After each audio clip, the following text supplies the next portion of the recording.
Basically question में क्या पूछा है, इसको क्वेश्चन को समझने की कोशिश करते हैं। The potential energy of a particle which is executing SHM is 2.5 joule. बड़ी खुशी की बात है कि 2.5 जूल दिया गया है। जब उसकी डिस्प्लेसमेंट क्या है, हाफ ऑफ द एम्पलीट्यूड है, हाफ ऑफ द एम्पलीट्यूड है। बोला है total energy of the particle हमें पता करके आप बताइए, टोटल एनर्जी हमें पता करके बताइए। तो हमें क्या करना होगा, हमें इतना करना है कि टोटल एनर्जी का फॉर्मूला क्या होता है, हाफ के ए स्क्वायर होता है। और यहाँ पे जो कंडीशन दी हुई है उसके हिसाब से पोटेंशियल एनर्जी इक्वल टू कितनी है, 2.5। और पोटेंशियल एनर्जी का फॉर्मूला कितना है दोस्तों, पोटेंशियल एनर्जी का फॉर्मूला होता है हमारा half K X square equal to 2.5। यार एक्स की वैल्यू यहाँ पे बोली है हाफ ऑफ द एम्पलीट्यूड, मतलब के और ए बाई 2 बोला है दोस्तों 2.5। तो अगर मैं यहाँ पे half k a square upon 4 equal to 2.5 लिखूं, या फिर half k a square equal to 4 into 2.5 that is 10 कर दूं, तो मेरा जो वैल्यू है टोटल एनर्जी का वो कितना आ जाएगा, वो कितना आ जाएगा, 10 जूल आ जाएगा।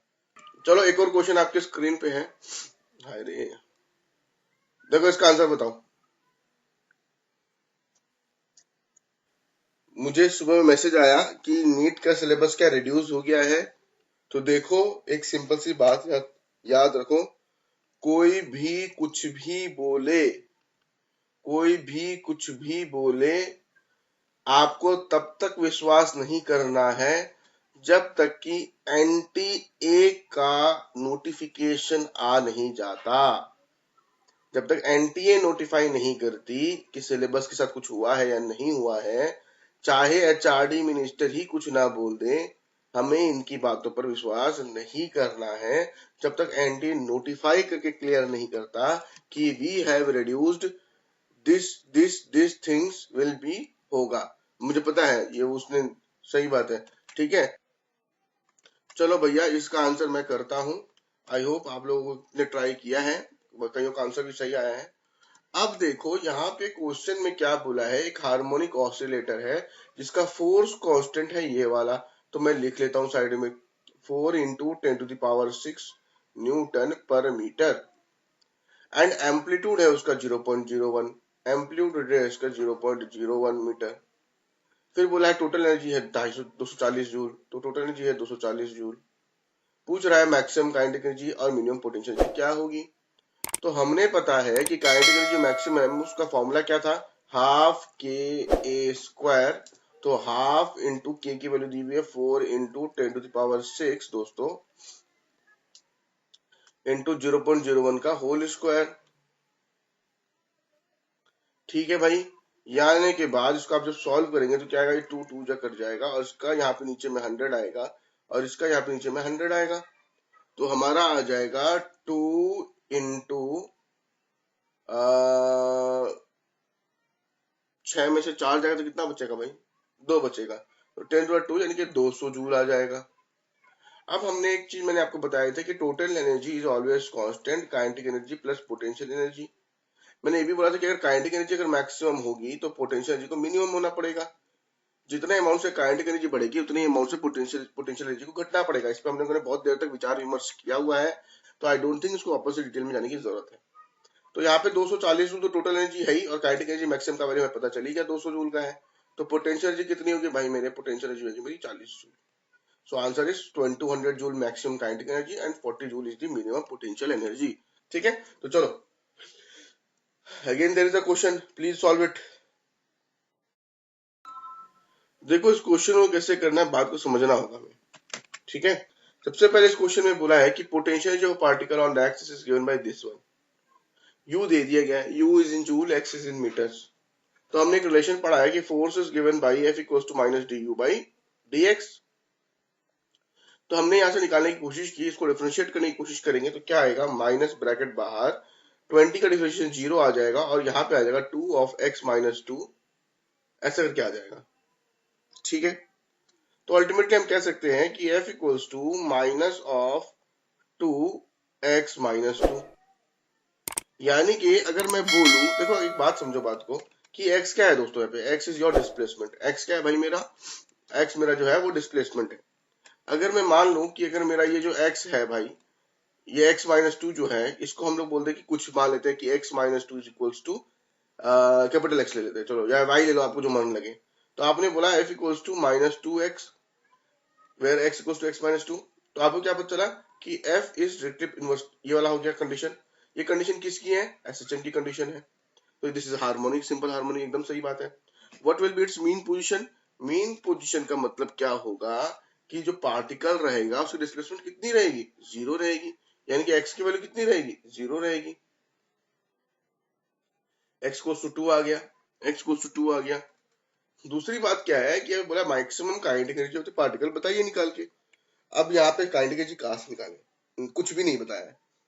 तो यहाँ पे टोटल एनर्जी दी गई है, टोटल एनर्जी कितनी दी हुई है हमें? 36। और यू का हम लोग इस इक्वेशन को यूज करके कहीं ना कहीं से यू निकाल सकते हैं, पोटेंशियल एनर्जी निकाल सकते हैं।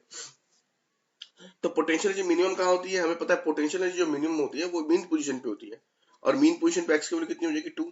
पुट करके देखते हैं, 20 प्लस 2 माइनस 2 का होल स्क्वायर, दैट इज, ये तो जीरो हो जाएगा यानी कि 20। तो यू मिनिमम कितने आया मेरा? 20 आया। तो अभी टोटल एनर्जी 36 है, काइनेटिक मैक्सिमम कितना होगा? के मैक्स कितना होगा? अभी पता चला था ना, टोटल माइनस यू मिनिमम। और टोटल कितना है हमारा? 36, और यू मिनिमम कितना है? 20, यानी कि 16 जूल इज द आंसर। चलो आगे देखते हैं हम लोग। चलो ये वाला क्वेश्चन बनाओ, तो समझेंगे इस क्वेश्चन किस तरह से अप्रोच करना है। एक बॉडी है जिसका मास m है, उसको स्प्रिंग से अटैच किया गया है जो ऑसिलेट कर रही है, और उसका टाइम पीरियड दिया गया है 4 second. Mass of the body is increased by 4 और टाइम पीरियड उसकी वजह से इंक्रीज कर जाता है बाय 2 सेकेंड। बोला है वैल्यू ऑफ इनिशियल मास बताइए। तो टाइम पीरियड से जब रिलेटेड है तो हमें फॉर्मूला पता है, t equals to 2 pi root over m by K. आपने बोला हाँ सर पता है, कोई दोहराए नहीं है, ये तो आपने पढ़ाया अच्छे से, याद है मुझे। लेकिन हमने यहाँ पे इस फॉर्मूला को यूज करना है for the first case. t1 equals to 2 pi root over m1 by K. तो t1 कितने दी हुई है? 4 सेकेंड। 2 पाई m कितना दिया हुआ है पता नहीं, m ही मान लेते हैं और k को k रहने देते। This is your equation number 1 for second case. t2 equals to 2 pi root over m2 by k। t2 कितनी दी हुई है? दूसरी बार इंक्रीजेस बाई 2 सेकेंड का मतलब है पहले 4 था तो अब 6 हो गया। इंक्रीज्ड 2 और इंक्रीज्ड बाई में डिफरेंस होता है। 2 मतलब अगर इंक्रीज्ड टू 4 सेकेंड होता है या इंक्रीज्ड बाई 4 सेकेंड होता है, तो मतलब अगर पहले 2 था तो ये वाले केस में इंक्रीज्ड टू 4 मतलब 2 से वो 4 हो गया, और इंक्रीज्ड बाई 4 का मतलब होगा कि पहले 2 था, अब इसमें हमें 2 प्लस 4 करके टोटल 6 निकालना होगा। तो ये सब छोटी छोटी छोटी चीजें जो हमें पता होनी चाहिए। ठीक है, यहाँ पुट कर दिया 2 पाई। यहाँ पे भी क्या बोला है? इंक्रीज बाई 4 के जी, मतलब पहले m था तो बाद में m प्लस 4 हो गया अपन के हो गया। इन दोनों क्वेश्चन को हम सॉल्व करेंगे तो क्या आएगा? 4/6 equals to 2 pi upon 2 pi upon root over m by k into root over k by m plus 4। ये मर जाएगा, ये मर जाएगा, बचेगा क्या? 4/6 यानी कि 2 2 4 2 3 6 यानी कि 2/3 equals to root m by root m plus 4 squaring both side, तो 2 2 4 3 3 9 m बाई m प्लस 4। इसको सॉल्व करेंगे तो m इक्वल टू 3.2 kg आ जाएगा। सॉल्व कर लियो, ठीक है, सॉल्व कर लेना भाई। ये क्वेश्चन बनाओ चलो। अब देखो इसको कैसे करेंगे हम लोग। सबसे पहली बात तो है ये वाली कि एक बॉडी है इसको सस्पेंडेड किया गया from spring length, from a spring of length L, ठीक है, एंड स्प्रिंग कांस्टेंट K, ठीक है, उसका टाइम पीरियड T है, ठीक है। Now this spring is divided into two equal part which are joined in parallel and the same body is suspended from this arrangement determines new time period. तो पुराना time period क्या आ जाएगा? T1 equals to 2 pi root over L by sorry m by K। नया time period क्या हो जाएगा? T2 equals to 2 pi root over m by 2 क्या आएगा, है ना? तो T1 upon T2 equals to 2 pi over root 2 pi m by k into root over 2k upon m। तो ये कट जाएगा, रूट के कट जाएगा, रूट m कट जाएगा। T1 upon T2 equals to root 2, that is T1 की, that is T2 equals to T1 upon root 2 answer आ रहा है। ये आंसर कितना दिया गया? यहाँ पे तो T/2 दिया गया, गलत है ये आंसर। और 2 equal part, sorry sorry sorry sorry sorry, एन के कल एक फॉर्मूला दिया था मैंने, याद है? तो यहाँ पे 2 इक्वल पार्ट में काटा गया है, एक स्प्रिंग को 2 इक्वल पार्ट में काटा गया है, खटाक खटाक। तो इसका हो जाएगा 2K और इसका भी हो जाएगा 2K, तो 2K plus 2K that is 4K। ठीक है, यहाँ पे 4K आ जाएगा, तो यहाँ पे आ जाएगा मेरा 4K, तो यहाँ पे आ जाएगा मेरा 2, यहाँ पे मेरा आ जाएगा T2, तो T1/2 यानी कि T/2 हमारा आंसर आ जाएगा। ठीक है, ठीक है, आगे बढ़ते हैं। चलो ये वाला करो।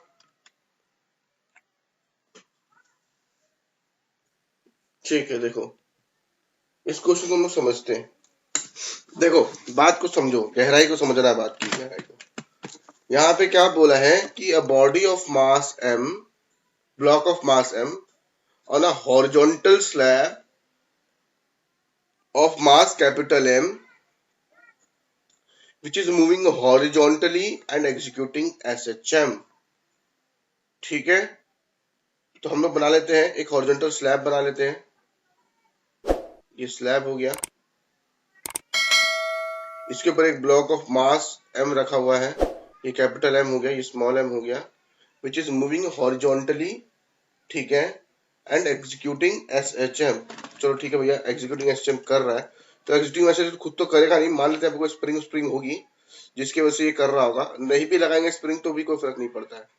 ठीक है, मैंने बस आपको इमेजिनेशन करवाने के लिए कि स्प्रिंग को छेड़ दिया, अभी SHM कर रहा है, थोड़ा इधर जा रहा है थोड़ा इधर जा रहा है। ठीक है, अब यहाँ पे बोल रहा है कि coefficient of friction between the block and the slab is mu, यानी कि दोनों के बीच में क्या है भैया? म्यू है। ठीक है, कोई बात नहीं।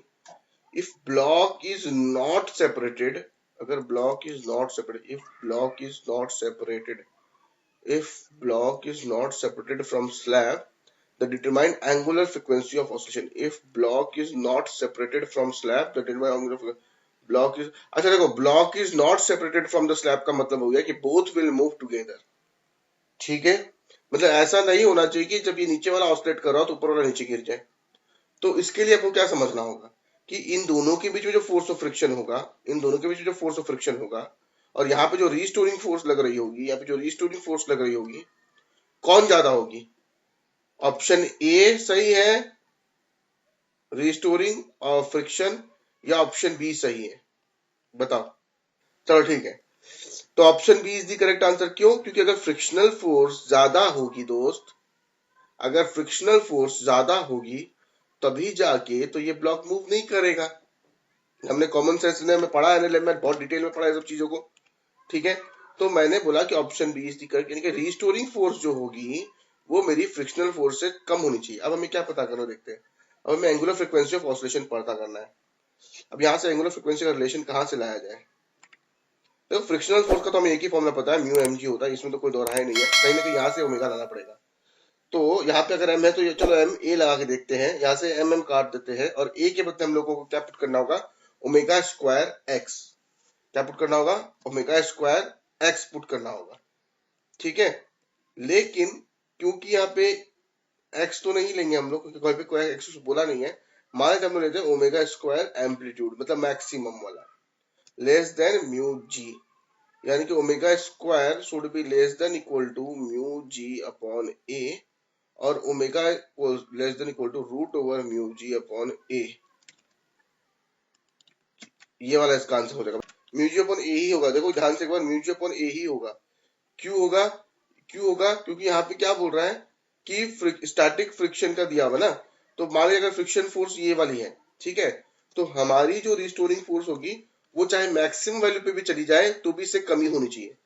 तो हमें एफ मैक्स लेना पड़ेगा, एफ मैक्स मतलब ओमेगा स्क्वायर इंटू ए लेना पड़ेगा। ठीक है, तो थोड़ा ध्यान रखना। चलो इसको बनाओ। अच्छा चलो मैं आप लोगों को ऑप्शंस देता हूँ इस क्वेश्चन के। ठीक है, ऑप्शंस देता हूँ, चलो अब बनाओ, देखते हैं। देखो इस क्वेश्चन को कैसे बनाएंगे। एक ब्लॉक है जिसका मास m अटैच्ड है from a spring of spring constant k drop from its natural length. मान लेते हैं कि पहले ये इसकी नेचुरल लेंथ है, आपने इसमें मास लगा दिया और उसको ड्रॉप कर दिया, तो क्या होगा, ये स्प्रिंग थोड़ा लंबा हो जाएगा और कहीं ना कहीं यहाँ तक आ जाएगा। यहाँ पे क्या है, x गोस टू 0 है, और मान लेते यहाँ पे x गोस टू x तक ही आ गया, x गोस टू x तक ही आ गया, तो this distance is how much, this is your x। तो वर्क डन क्या हो जाएगा, वर्क डन हमारा हो जाएगा mg into force into displacement, यानी कि mg इंटू एक्स।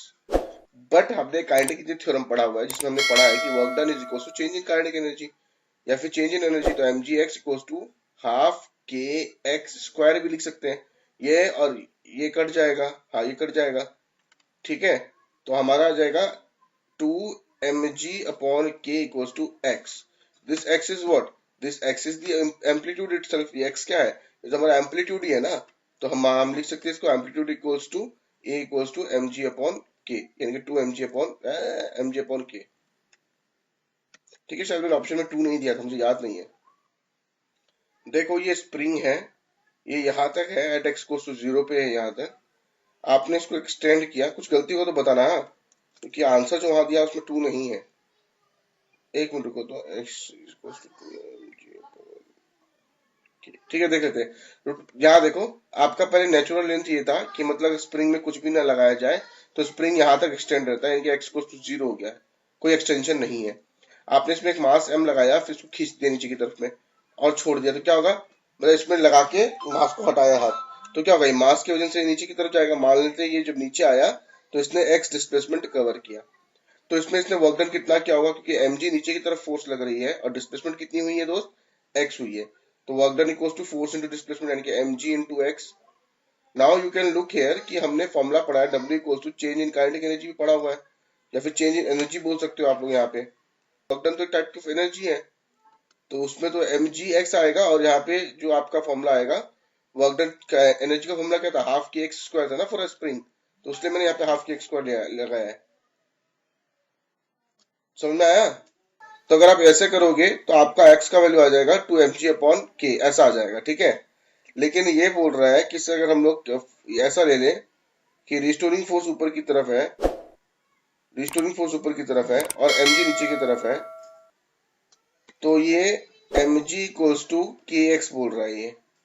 लेकिन भाई ये फॉर्मूला आप तब यूज कर सकते हो जब ये इक्विलिब्रियम पोजीशन पे रहेगा, ठीक है। इक्विलिब्रियम पोजीशन पे रहेगा मतलब ये रुक जाएगा, इन हमारे केस में से ये रुकेगा नहीं, तो ऑसिलेट करने लगेगा ना,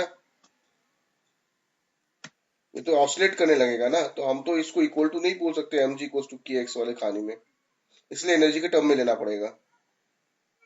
क्या क्लियर हुआ, ठीक है। इसको सॉल्व करेंगे तो हमारा x का वैल्यू टू mg अपॉन के आ जाएगा, देख लो अभी समझ में आया। चलो ये वाला बनाओ।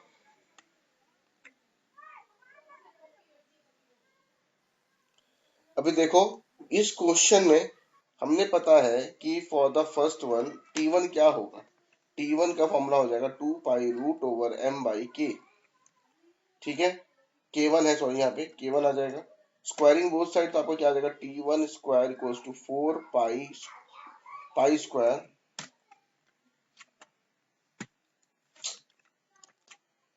m बाई K1, और K1 की वैल्यू आ जाएगी 4 pi square m upon T1 square.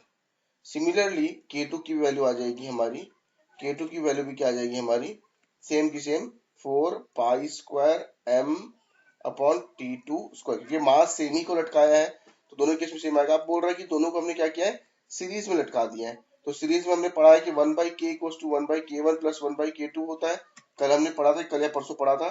तो 1 बाई के जो इक्विवेलेंट है हमें वो निकालना होगा, तो 1 बाई K1 की वैल्यू कितनी है, 1 बाई K1 की वैल्यू जो हमारी दी हुई है यहाँ पे ये वाली, यानी कि T1 square upon 4 pi square m plus T2 square upon 4 pi square m। अब यहाँ पे 1 बाई के, तो उसके बदले भी हम लोग यही लिख सकते हैं कि रिजल्टेंट टाइम t हो जाएगा, तो t square upon 4 pi square m। तो यहाँ से हम लोग 4 पाई स्क्वायर m को कॉमन ले लेंगे, तो क्या आएगा, t equals to root over T1 square plus T2 square, ठीक है। तो हमने डायरेक्टली ये वाला फॉर्मूला लिखना भी सीख लिया और उसको ड्राइव करना भी सीख लिया। अब देखो इसी सिचुएशन से मुझे आप लोगों को बचाना था कि अगर ये एग्जाम में क्वेश्चन आ जाता है तो आप लोगों ने कम से कम भी 3 से 4 मिनट लिए इस क्वेश्चन को सॉल्व करने के लिए। देखो इस क्वेश्चन को मैं बनाता हूँ, देखो ध्यान से देखना। बोल रहा इनफाइनाइट स्प्रिंग्स है, विथ 4 कांस्टेंट ऐसे करके चलते जाएगा। कनेक्टेड इन सीरीज दिया हुआ है। Calculate the effective force. तो सीरीज मतलब 1/k equivalent equals to 1/k plus 1/2k plus 1/3k sorry 1/4k plus 1/8 K दिख 1 बाई डॉट डॉट डॉट करके कुछ आएगा। ठीक है, इसको ऐड करना है। तो सबसे पहले हमें पता है कि ऐसी सीरीज या तो एपी होती है या फिर जीपी होती है। क्योंकि ये 1 बाई है तो एपी होने का चांसेस कम है, जीपी हो सकती है। तो पहले जीपी को चेक कर लेते हैं। जीपी का कंडीशन क्या है? This is your first term a1, this is your second term a2, this is your third term a3 and this is your fourth term a4।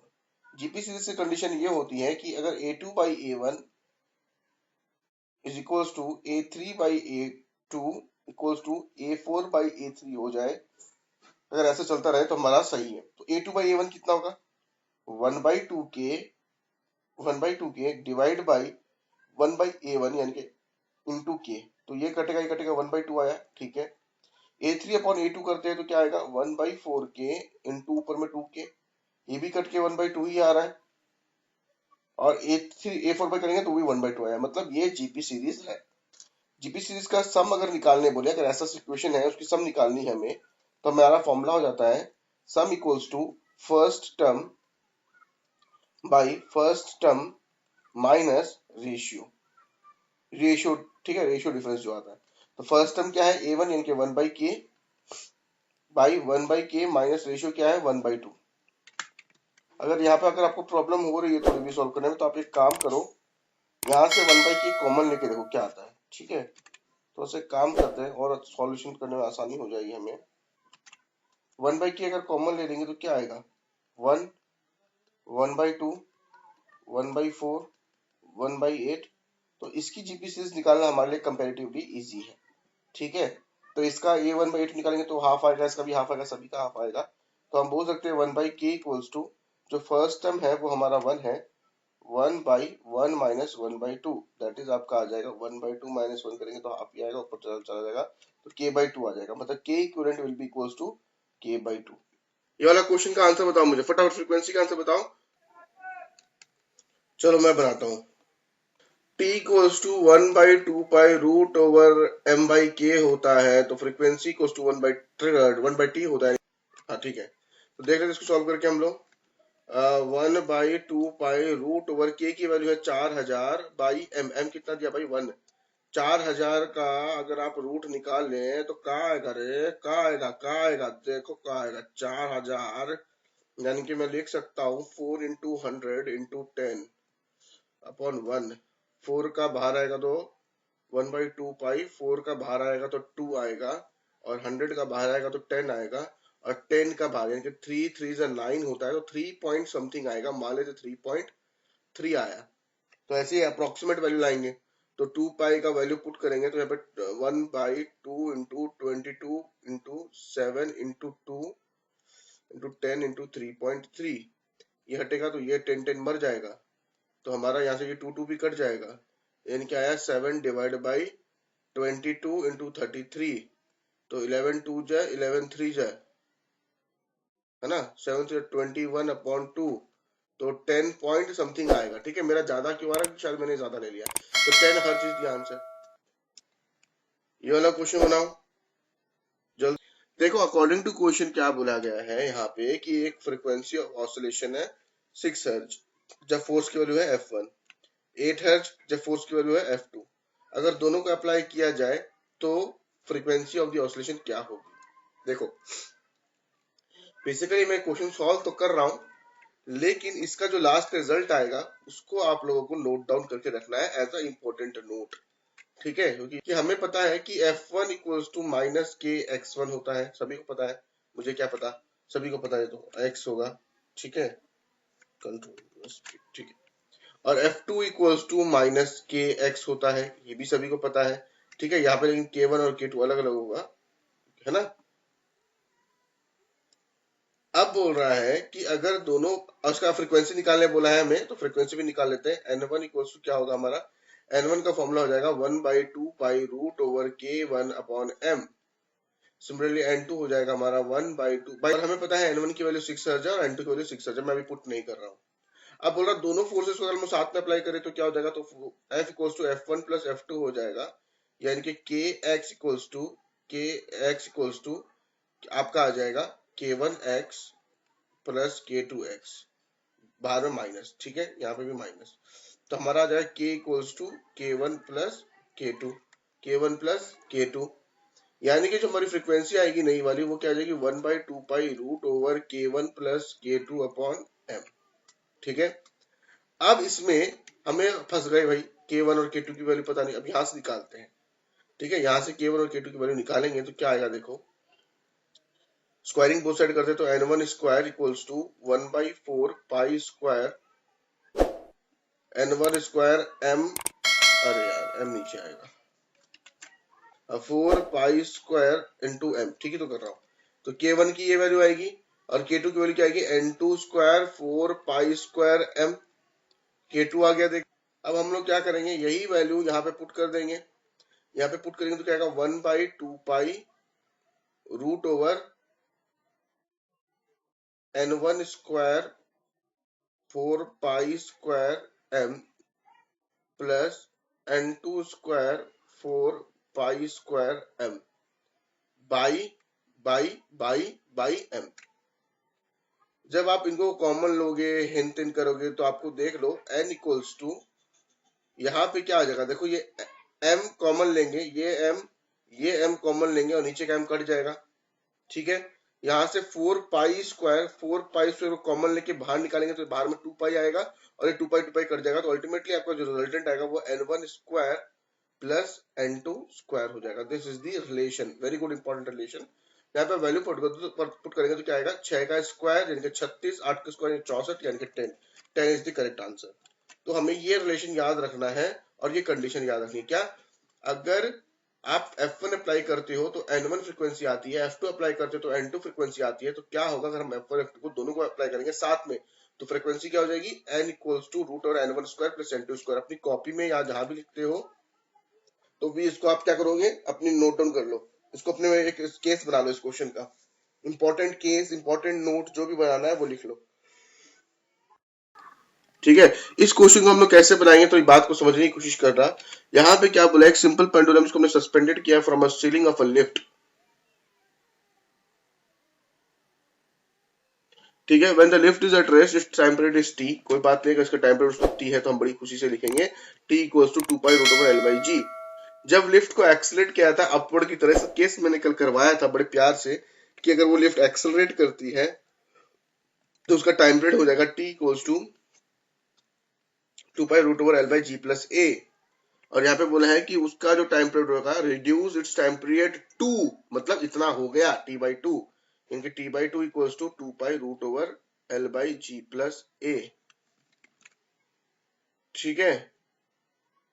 तो अगर हम लोग क्या करेंगे, इक्वेशन 1 और 2 को डिवाइड करेंगे तो क्या होगा भाई, इक्वेशन 1 और 2 को डिवाइड करेंगे तो क्या होगा, टी बाई टू यानी कि ऊपर 2 आ जाएगा, 2 pi by 2 pi root over L by G into root over ji plus A upon L, तो रूट एल कट जाएगा, ये 2 पाई 2 से मर जाएगा, टी कट जाएगा, तो 2 equals to over ji plus A upon g आ गया, स्क्वायरिंग करेंगे तो 4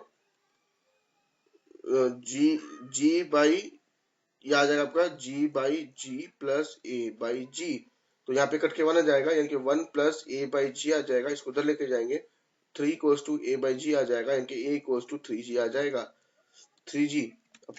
चलो वाला क्वेश्चन बनाओ, देखते हैं इसका। The length of second pendulum of the surface of the earth is 1 metre, second pendulum उसका टाइम पीरियड कितना है 2 मीटर, तो हम 2 सेकंड, तो हमें पता है T equals to 2 pi root over L by g, हम बड़ी खुशी से लिख सकते हैं ये चीज, और बड़ी खुशी से हम ये भी लिख सकते हैं क्योंकि लेंथ पूछा इसलिए लेंथ के टर्म में यहाँ पे लिखा है, तो 2 second equals to 2 pi root over L by, मतलब अर्थ पे तो एल ई बाई जी ई लिख लेते हैं ताकि हमें खुशी खुशी मिले, ठीक है, ठीक है। उसके बाद में आप क्या करोगे, उसके बाद में आप क्या कर सकते हो, determine the length of second pendulum on the surface of the moon, तो सेकंड पेंडुलम का टाइम पीरियड तो सेकंड वही रहने वाला है 2, और उसको हम लोग लेके चलते हैं मून पे, तो उसकी लेंथ हो जाएगी L M upon G M, दोनों को डिवाइड कर लेते हैं इक्वेशन 1 और 2 को, सॉरी ये 1 हो गई ये 2 हो जाएगी, तो हमारा आएगा 2 pi root over L E by G E into into 1/2 pi root over G M upon L M, तो हमारा ये 2 मर जाएगा, 2 पाई मर जाएगा, you will get 1 equals to root over L E into G M upon L M into G M G E. Squaring both side, you will get L E upon L M equals to G E upon G M. But हमें पता है कि अर्थ की जो gravitational field है वो क्या है, G/6 है. GE/6 हो जाएगी मून की. तो यहाँ मून के बदले हम लोग क्या पुट करेंगे, GE अपॉन 6, यानी 6 ऊपर चला जाएगा तो ये भी कट जाएगा. तो लेंथ ऑफ एल एम क्या हो जाएगा, LE/6 इज द आंसर. आसान सा क्वेश्चन था.